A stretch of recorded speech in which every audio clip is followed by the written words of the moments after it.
Bonjour Bernard Rougier. Bonjour. Merci d'être en direct avec nous ce matin. Le djihad au quotidien, qu'est-ce que le salafisme? Certaines de vos publications apparaître au mois de janvier prochain, les territoires conquis de l'islamisme.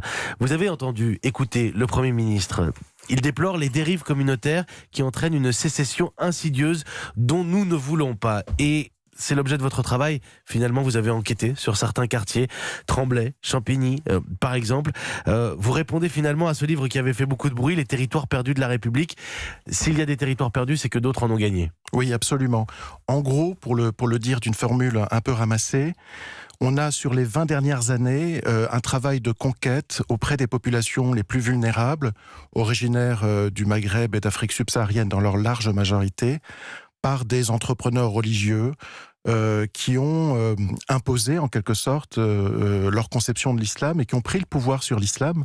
Il est vraiment important pour nos auditeurs de distinguer l'islam comme religion et l'islam comme idéologie.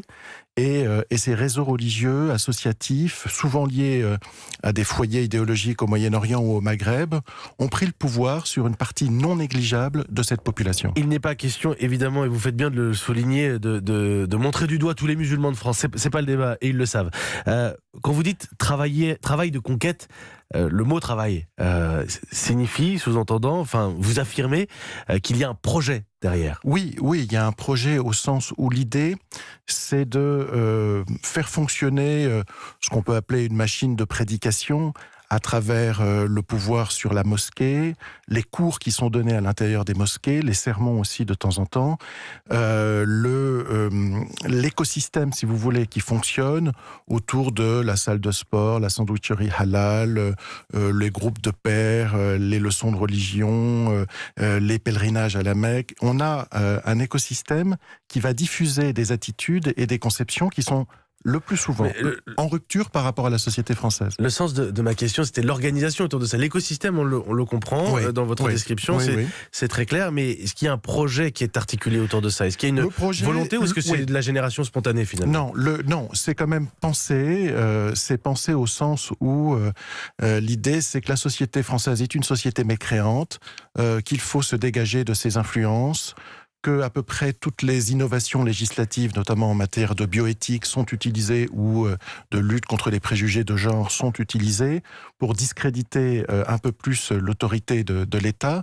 Et donc il y a l'idée, si vous voulez, que si on veut garder sa foi, il faut ne pas avoir d'amis chrétiens, ne pas avoir d'amis juifs, ne pas avoir d'amis musulmans athées et ne pas avoir d'amis musulmans non pratiquants. Autrement dit, c'est l'entre-soi qui est entretenu. Et c'est entretenu à travers différents réseaux religieux qui certes sont en compétition entre eux, j'allais dire pour la conquête à la fois de territoires locaux et la conquête des âmes, les esprits et les cœurs en quelque sorte.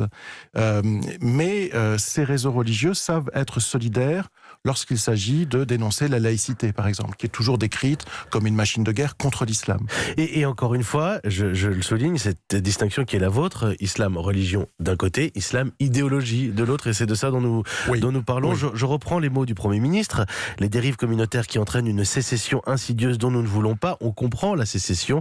Vous, ce que vous dites ce matin, Bernard Rougier, c'est que insidieuse, pas tant que ça. Insidieuse, pas tant que ça. Bon, le Premier ministre, au moins, cette fois-ci, reconnaît l'existence d'un problème.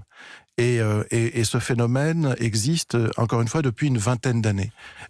Si vous allez voir un jeune, il va vous dire « je suis musulman sunnite ».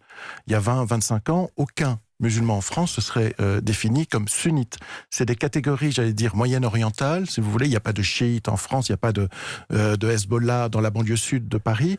Et donc, on est quand même dans des identifications qui fonctionnent dans des cadres idéologiques qui viennent directement du Moyen-Orient et qui se sont enracinés par le discours, par la pratique. Mais qui aujourd'hui s'assume. Oui, dans une révolution salafiste que personne n'a vue, en fait, dont tout le monde voit les effets en termes d'habits, de discours, d'engouement pour l'apprentissage de l'arabe, mais un apprentissage de l'arabe religieux, pas l'arabe langue de civilisation.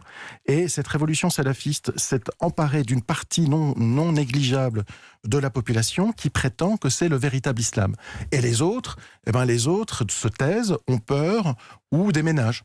Vous l'avez dit, la prise de conscience d'Édouard Philippe dans une heure, dans moins d'une heure maintenant, 7h40, je recevrai Jean-Pierre Chevènement, ancien ministre de l'Intérieur. Je lui ferai écouter quelques extraits de Manuel Valls, de Gérard Collomb. Alors il y a la prise de conscience d'Édouard Philippe, Michel Rocard en son temps aussi. Est-ce qu'il n'y a pas eu du temps perdu? C'est la question que je lui poserai. Merci beaucoup Bernard Rougier.